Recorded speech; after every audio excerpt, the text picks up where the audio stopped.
Right, back to prime time debate. Gautam Katta గారు నమస్కారం అండి. నమస్కారం సార్.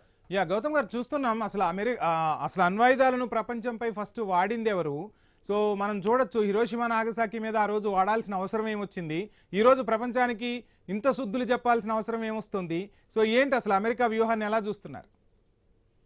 ఆ రోజు వాళ్ళు అణ్వాయుధాలు తయారు చేసుకున్నారు కానీ దాన్ని సరైన ప్రయోగం జరగలేదు. దాని విస్ఫోటనం ఎంత ఉంటుంది, విధ్వంసం ఏ మేరకు ఉంటుందని ఒక అంచనా వేసుకోవడానికి టెస్టింగ్ కోసమే ఆ రోజున అమెరికా ప్రయత్నించినట్టుగా కూడా మనం గతంలో చాలా వార్తలు విన్నాం. అలాంటి అమెరికా ఇప్పుడు వాళ్ళ దగ్గర ఈ అణ్వస్త్రాలన్నిటినీ సమకూర్చుకున్నాక మన దగ్గర ఉన్నవి ఇంకెవరి దగ్గర ఉండటానికి వీల్లేదు అనే ఒక దురుద్దేశం కూడా వాళ్ళకి ఖచ్చితంగా ఉండి చాలా రకాలైన ఆంక్షలకు వచ్చారు. ఇప్పుడు మన భారత్ మీద కూడా అప్పుడు మనం ప్రయోగాలు చేసిన సమయంలో కూడా మన మీద ఆంక్షలు పెట్టడానికి కూడా కారణం ఏంటి? వాళ్ళు తయారు చేసి పెట్టుకొని వాళ్ళ దగ్గర ఉంచుకొని మిగతా ఎవరి దగ్గర ఉండటానికి వీల్లేదు అంటారు. ఎవరి మీద అవసరం అయితే వాళ్ళు వేస్తారు. ఎందుకంటే వేసిన దాఖలాలు వాళ్ళకే ఉన్నాయి. అవును, ఇలాంటి కొన్ని దురుద్దేశాలతోటి వాళ్ళు ఆ పనులన్నీ చేసేది. కాకపోతే ఇప్పుడు ఏంటంటే అది ఇరాన్ చేతిలో కూడా ఉండటం, ఇప్పుడు అది కూడా ఒక రకంగా మంచి విషయం ఏం కాదు. పరమేశ్వర్ గారు చెప్పినట్టుగా ఏది కూడా మనం ఎవరు కూడా స్వాగతించే విషయం కాదు అది. అవునండి, అసలు యుద్ధమే స్వాగతించాల్సిన అంశం కాదు. దీనివల్ల అనేక రకాలైన యుద్ధం ఎప్పుడు విధ్వంసాన్ని సృష్టించి కొన్ని విధ్వంసకరమైన ఈ గుర్తులని మిగిల్చి వెళ్తుంది. ప్రపంచవ్యాప్తంగా జరిగిన ప్రతి యుద్ధంలోనూ అదే కదా జరిగింది.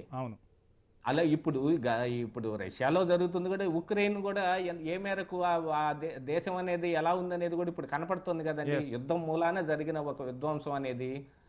కాకపోతే యుద్ధానికి ఎప్పుడు కాలు దూగుతూ ఉండే అమెరికా మాత్రం వాళ్ళు అందరికీ నీతులు చెబుతారు, శుద్ధులు చెబుతారు. ఈ రోజున ఈ అణ్వాయుధాలు వాళ్ళ దగ్గర ఉండకూడదు, వీళ్ళ దగ్గర ఉండకూడదు అని వాళ్ళు మాత్రమే కలిగి ఉండటానికి వాళ్ళు చేస్తున్న విస్తృత ప్రయత్నం అన్నమాట.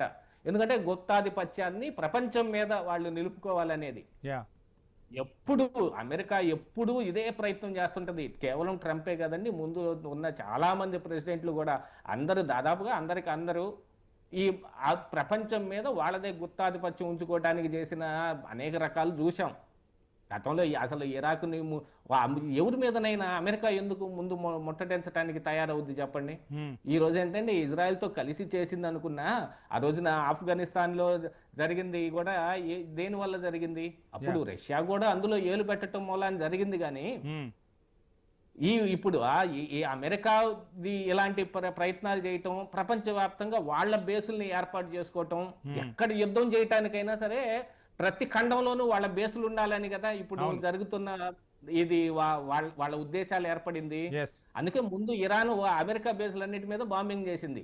చాలా చీప్ డ్రోన్లతోటి ఒక భయంకరమైన గుణపాఠం నేర్పినట్టుగా అయిపోయింది.